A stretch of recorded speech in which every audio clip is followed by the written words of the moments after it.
The bucket hit the bottom of the well with a hollow thud. Sarah Whitlock didn't bother pulling it up. Her hand lingered on the worn rope, knuckles raw, her cracked lips muttering a breathless curse against the sky. The wind whispered in reply, dry and sharp, lifting her skirts and stinging her eyes with dust. She straightened slowly, joints stiff, her gaze scanning the empty horizon. Not a soul. Not even the promise of one. She wiped sweat from her brow with the back of her hand and turned back toward the cabin. The boards creaked under her boots, half buried in sand. The fields, once tilled, now cracked, stretched like a forgotten graveyard behind her. She paused, listening. Nothing but wind. Then a cough. Small. Persistent. Inside, the air was no kinder. Eli sat near the hearth, knife in hand, trying to whittle a stick into something useful, though what that was, he didn't seem sure. Martha knelt beside Thomas, pressing a damp cloth to his forehead, her little mouth tight with worry. "Any better?" Sarah asked, her voice low. Martha shook her head. Thomas stirred, turning his face toward the wall, eyes shut tight. Sarah's jaw clenched. She crossed to the cupboard, opened it, and stared at the emptiness like it might suddenly fill itself out of pity. A single jar of beans sat in the corner, mocking her. She closed the door. "Eli," she said, not turning, "get more wood." "There ain't much left," he muttered. "There's enough." He dropped the stick, standing with the weight of a boy trying hard to be a man. His shoulders were set like his father's used to be, but his eyes, those were hers, full of stubborn light. He grabbed the hatchet by the door and stepped out, the wind slamming it shut behind him. Sarah sat, rubbing her temples, listening to the scrape of metal on wood outside, the dry cough of her baby, the silence between it all. She reached for her sewing, though her fingers ached too much to do the fine work. The needle slipped, drawing blood. She sucked her finger, staring at the thread. "Damn you, Jed," she whispered, more to herself than to the man long gone. He had taken the mule, most of the food, and all the liquor. Left nothing but promises and debts. Said he'd find work with the railroad. Said he'd come back with coin. Said he loved her. The lies still hung in the corners of the cabin like cobwebs. A sudden gust rattled the window. She looked up. The sky had turned, a sickly, gray-brown smear rolling over the land. Dust storm. Big one. "Eli!" she shouted. He was already running, hatchet under one arm, the other shielding his face. She grabbed the hammer and nails, boarding up the windows as fast as her hands would allow. Eli dropped the wood beside her, coughing. "Help me," she said. He did. The wind howled louder now, sand snaking under the door, biting at their feet. She dragged Thomas away from the draft, wrapping him in blankets. Martha huddled close. The fire sputtered low. The room dimmed. Eli knelt, feeding what little wood they had left into the flames. Sarah sat with her back to the door, watching it groan under the weight of the storm. Her eyes flicked to the rifle hanging above the hearth. She didn't move. As the storm roared, the air thickened, heavy with dirt. Thomas whimpered. Martha sang, voice thin and trembling. Sarah closed her eyes. "Lord," she whispered, "if this is it, just make it quick." But it wasn't quick. The hours dragged like years. The wind finally eased, leaving silence too heavy to bear. Sarah rose, limbs aching, and unbarred the door. The world outside had vanished under a coat of dust. The sky, still dark, seemed lower now, pressing down. She stepped out, squinting. The well was gone, buried. The fence too. Then she saw it. A single line of footprints, half swallowed by sand, leading toward the ridge. Her breath caught. No one should be out there, not now. "Eli," she said, voice sharp. "Stay inside." She took the rifle, not for the first time, but this time she felt it different in her hands. Heavier. She followed the tracks. They led beyond the ruined fence, toward the dead mesquite trees that lined the old trail east. She stopped. A figure stood there, still as stone. He was tall, wrapped in a faded blanket, hair long, dark eyes unreadable. A bow rested in his hand unstrung. He looked at her, not moving. Sarah raised the rifle. "What do you want?" Her voice didn't shake. No answer. "I said." The man pointed, slow, to the smoke rising weakly from her chimney. Then to the horizon. "Storm comes again," he said. His voice was calm, deep, like water in a dry place. Sarah's grip tightened. "You're Navajo." He nodded once. Her heart pounded. She'd heard the stories. Cattle stolen. Settlers cut down in their sleep. She glanced back at the cabin. "My boy's sick." He nodded again. "I know." "How?" "I saw." She lowered the rifle an inch. "Come," he said, turning. "I don't even know your name." He paused. "Tatsiai." She didn't follow. Not yet. But she watched him walk into the dying light, sure-footed, unafraid.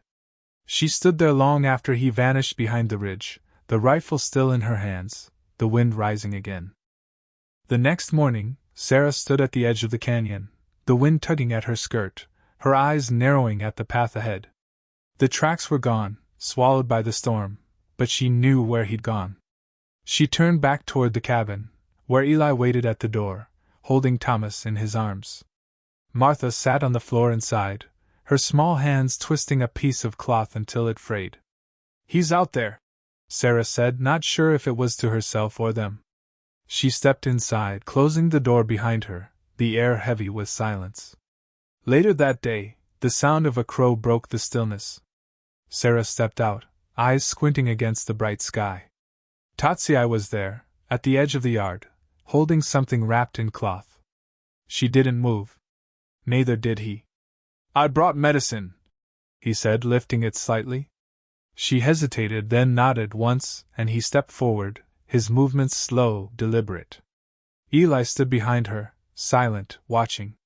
Tatsiai knelt by Thomas, unwrapping herbs and powders, mixing them with water in a chipped bowl Sarah handed him without a word. His hands moved with care, steady, as if this was something he'd done many times before. Sarah sat beside Thomas, brushing back his hair. "What is it?" she asked, watching Tatsiai work. "For fever. Pain." He didn't look up. Thomas stirred, his lips parting, eyes fluttering. Sarah held his hand, her voice low. "Drink, baby. Just a little." Tatsiai lifted the bowl, helping the boy sip. The room was still, save for the quiet sounds of breath and the creak of wood. Afterward, Tatsiai sat back, resting his hands on his knees. "He needs rest. Cool air." Sarah nodded, glancing toward the shuttered window. "Storm buried the well." Tatsiai stood. "There's water. Near canyon." Eli stepped forward, unsure. "We can't leave." "You don't have to," Tatsiai said, looking at Sarah. "I'll bring it." She met his gaze, her lips pressing tight. Then she nodded again. The day stretched long, the heat pressing in. Sarah moved about the cabin, cleaning, tending, never still. When Tatsiai returned with 2 full skins of water, she didn't ask how far he'd gone. She simply took them, nodding her thanks. Days passed like that, quiet, filled with the soft rustle of movement and the hushed voices of children too tired to play. Tatsiai came and went, bringing water, food, herbs. He spoke little, but when he did, Sarah listened. One evening, as the sun dipped low, Sarah stood outside, her arms crossed, watching the horizon. Tatsiai approached, pausing beside her. "You could stay," she said, eyes on the sky. He shook his head. "Not safe. For you or for us?" He looked at her then, his face calm. "Both." She nodded slowly, glancing back at the cabin. "There's always been trouble. My husband made sure of that." "You still wait for him?" he asked. "No." Her voice was firm. "Not anymore." Silence stretched between them, heavy but not uncomfortable. "You'll need shelter," he said after a moment. "Better than this." "I can't leave," she replied, almost automatic. "You can." She didn't answer. Instead, she turned back toward the house, her shadow long in the fading light. That night, as the stars blinked into view, Sarah sat by the fire, sewing by lantern light. Tatsiai rested near the door, sharpening a blade with slow, even strokes. The children slept, their breathing soft. "You always alone?" she asked. He paused, then resumed the motion. "Not always." She waited, but he said nothing more. "What happened?" He looked up, the light catching his eyes. "They're gone. Long time now." She set the cloth down. "I'm sorry." He nodded once. The next morning, Tatsiai led them to the canyon. Sarah carried Thomas, light as a bundle of sticks. Eli and Martha followed close, clutching their few belongings. The path was narrow, winding between rocks and brush, the land opening up suddenly into a sheltered space, cool and green in the shade. A small stream trickled through, the sound soft and welcome. Sarah knelt beside it, dipping her hand in, the water shockingly cold. "We'll stay here?" Martha asked, eyes wide. "For now," Sarah said. Tatsiai set about gathering wood, building a fire. Eli helped, learning by watching. Sarah laid Thomas down on a blanket, the boy's cheeks less flushed now, his breathing easier. As the day wore on, Sarah moved about the camp, settling them in, her hands finding work in the unfamiliar place. She watched as Tatsiai showed Eli how to set traps, how to listen to the wind. That night, beneath the stars, Sarah sat by the fire, the children huddled close. She glanced at Tatsiai, who sat across from her, his face turned toward the sky. "Why do you help us?" she asked, her voice barely above a whisper. He looked at her, long and steady. "Because someone didn't help when they should have."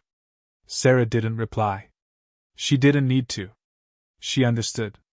The fire crackled between them, and for the first time in weeks, Sarah felt something settle in her chest, not peace, not yet, but the beginning of it. The light filtered through the canyon walls, soft and golden, casting long shadows across the ground.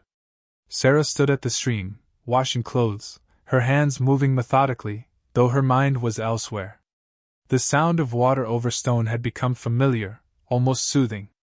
Eli's laughter echoed nearby, a rare sound these days, as he followed Tatsiai through the brush, learning how to spot the tracks of a rabbit.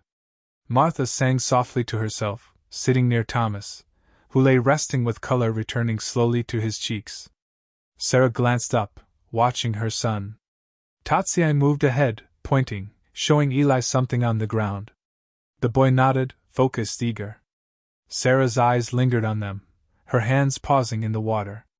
That night, Tatsiai carved by firelight, shaping a small figure from wood. Martha watched, eyes wide, silent as he worked. Sarah sat nearby, mending Eli's shirt, the needle moving steady through worn fabric. Thomas slept soundly, his breath deep and even. "You always know how to fix things?" Martha asked, voice hushed. Tatsiai smiled faintly, handing her the small carving, a bird, its wings spread. "Not always. But I try." Sarah looked up, her gaze meeting his for a moment before returning to her sewing. Days passed in a rhythm that felt unfamiliar yet needed. Work, rest, and the quiet comfort of not being alone. Sarah found herself relying on Tatsiai more than she cared to admit. The children had grown used to him, their fear replaced by trust, and something softer. One afternoon, as Sarah gathered herbs with Tatsiai, their conversation turned to the land.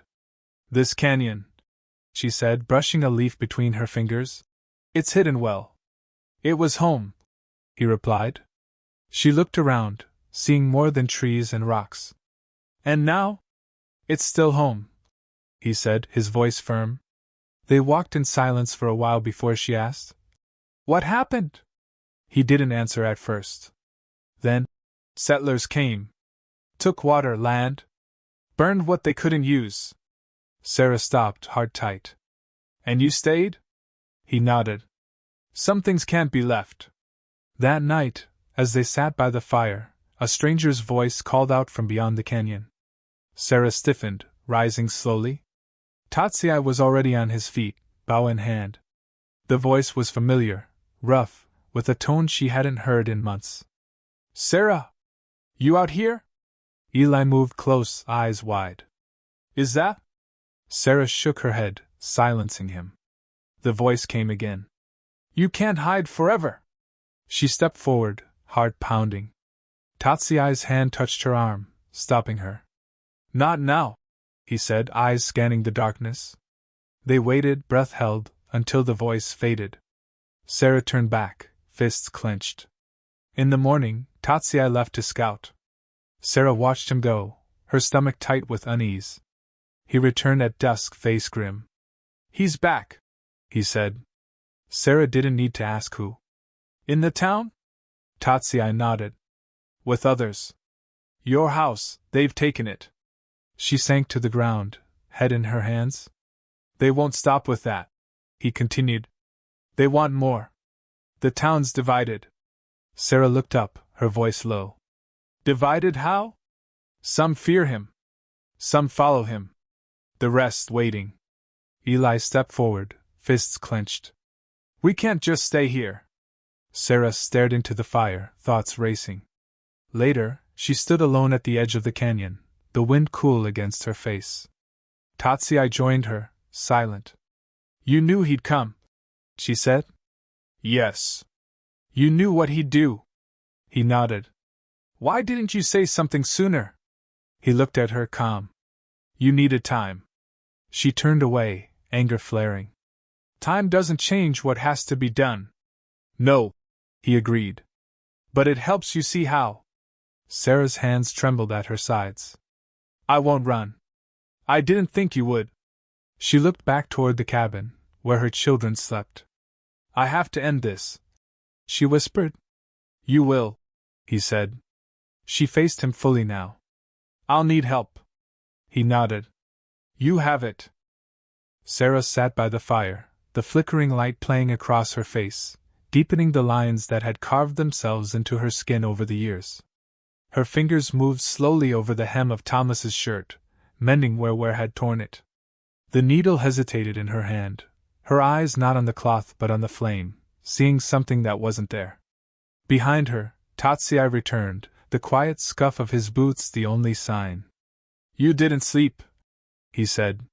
She shook her head, still watching the fire. Too much to do.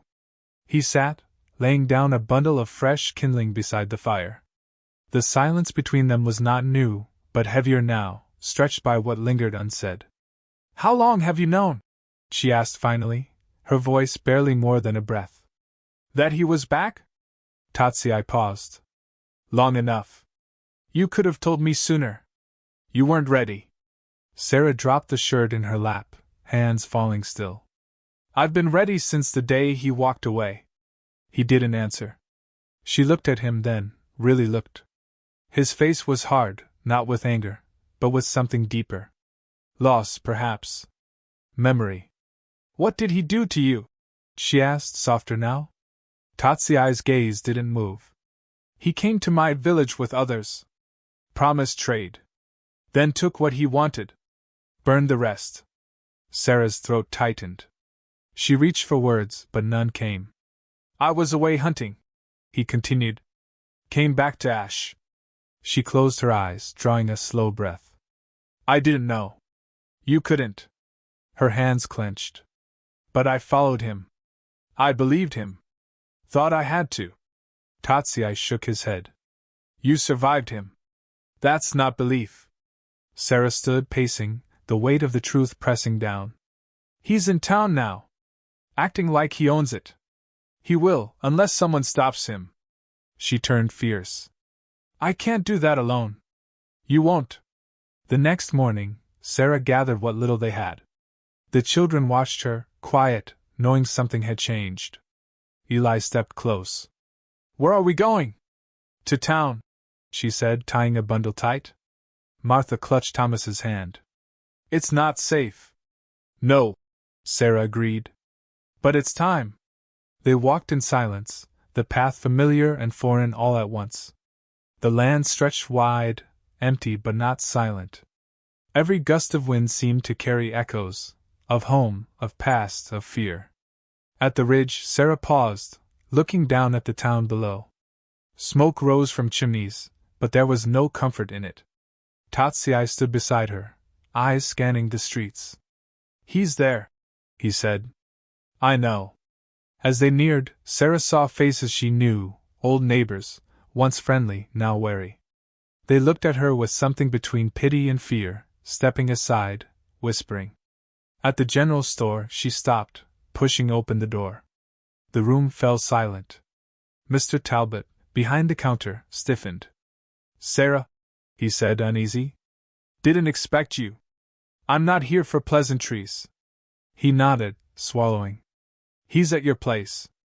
"Not anymore," she said. "Where's the rest?" "Scattered. Some with him. Some afraid." She stepped forward. "And you?" "I keep to myself."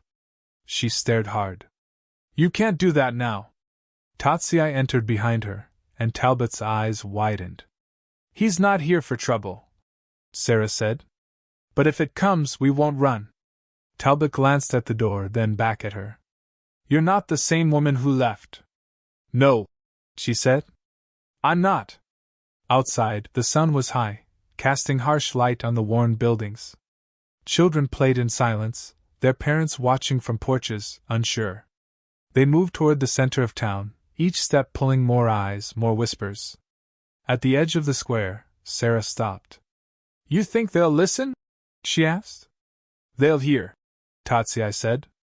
She climbed the steps of the old church, standing tall. "I know you see me," she called, voice steady.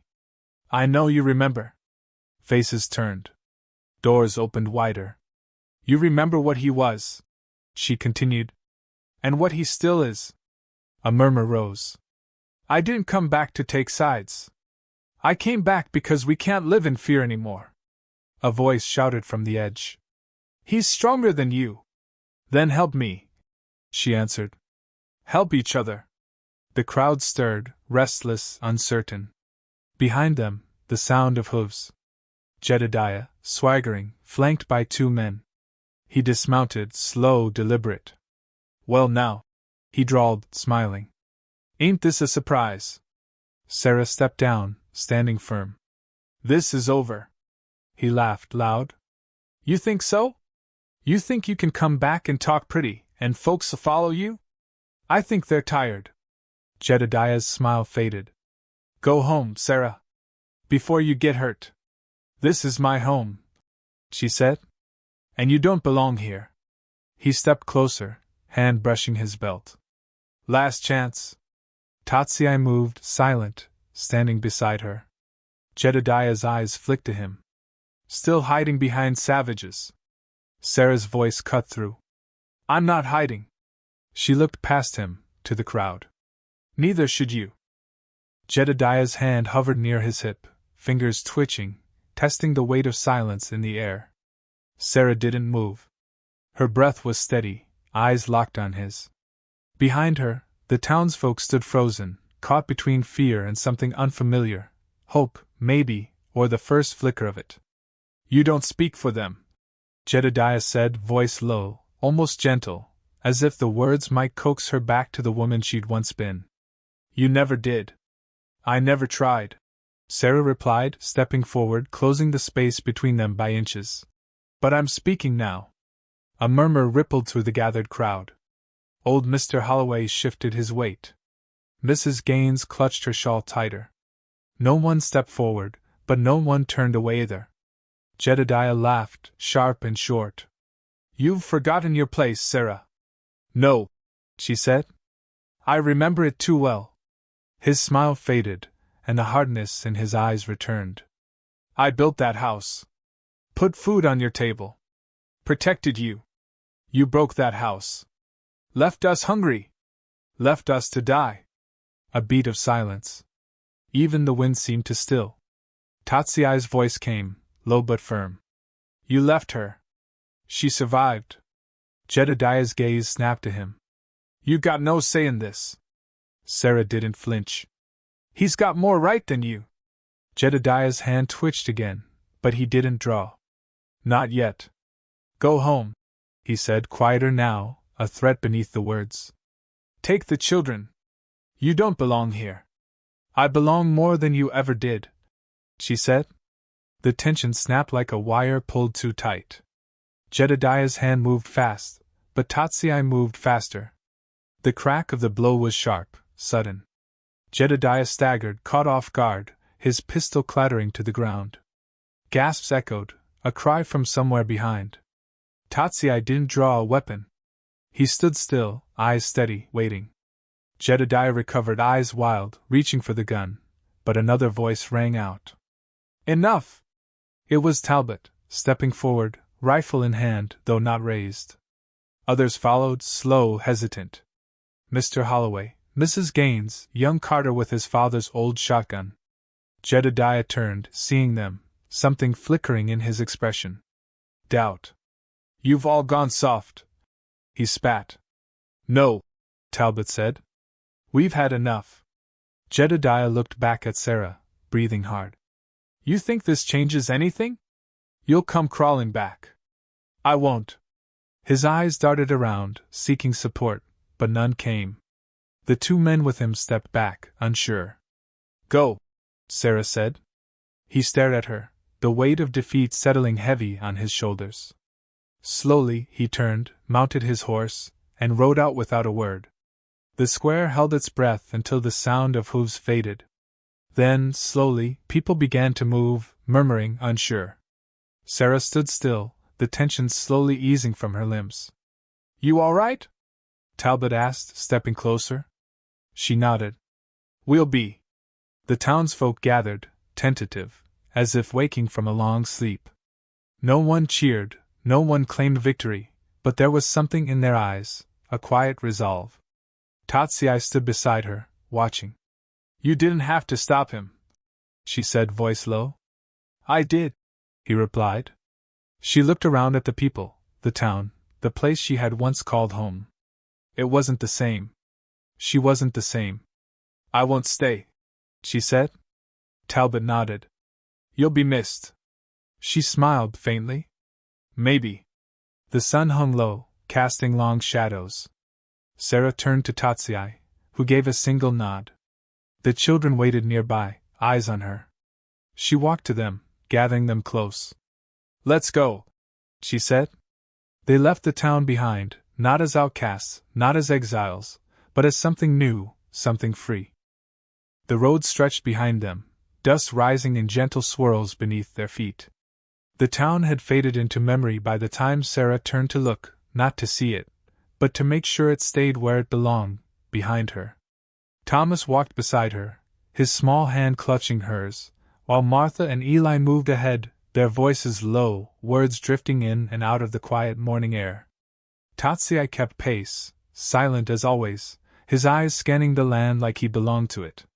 Sarah's shoulders ached, but the weight was different now. It wasn't fear or doubt pressing down on her. It was the plain burden of moving forward, of carrying what mattered without letting it carry her. By midday, they reached the canyon again. The air was cooler here, shaded by stone, and the sound of the stream was the only noise that mattered. Eli set down their things near the water, wiping sweat from his brow. Feels more like home than anywhere else, he said. Sarah knelt beside the stream, dipping her hands in. The cold bit into her skin, but she welcomed it.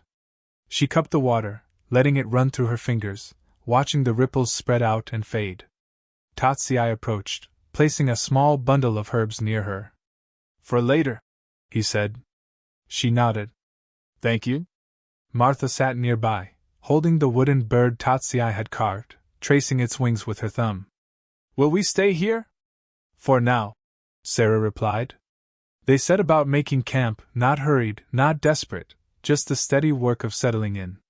Sarah gathered wood with Eli, showing him how to choose what would burn slow, what would smoke too much. Martha and Thomas helped clear the ground, their hands busy, their laughter light for the first time in weeks. As the sun dipped low, casting gold across the canyon walls, Sarah stood at the edge, looking out at the land beyond. It wasn't tame, wasn't safe, but it didn't need to be. It just needed to be theirs. Tatsiai joined her, arms crossed. You won't go back, he said. She shook her head. Nothing to go back to. He nodded, quiet. You could leave too, she said, looking at him. Find someplace new. This is my place, he answered. She didn't question it. She understood. Later, as night settled, they sat by the fire, the children curled together in sleep. The stars overhead seemed closer here, clearer. Sarah stared into the flames, the heat warming her face, her thoughts quieter than they had been in years. I used to think I had to make things right, she said softly. Fix what he broke. Prove I could. Tatsiai added a log to the fire. You did. No. She shook her head. I didn't fix it. I left it behind. He didn't argue. She looked over at the children, peaceful now.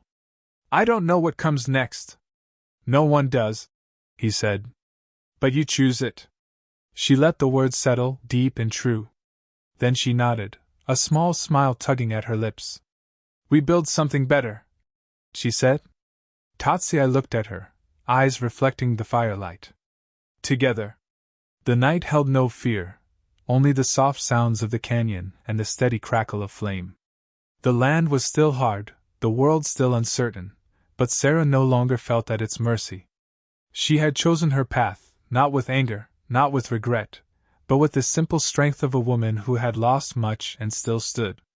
As dawn approached, the first light touched the canyon walls, painting them in shades of promise. Sarah rose, stretching, her body sore but ready. She looked out across the land, breathing in the cool air, feeling the earth firm beneath her feet. Eli stirred, rising to join her. What do we do today? We work, she said. We make this place ours. He nodded, a spark in his eyes. Martha and Thomas followed, rubbing sleep from their faces, smiling as they saw her standing there, strong, sure. Tatsiai stood a little ways off, watching the sun rise. Sarah stepped forward, gathering her children, her family, her life. This is home now, she said. And they began, not with grand plans or promises, but with hands in the dirt, hearts open, and the quiet certainty that whatever came, they would face it together.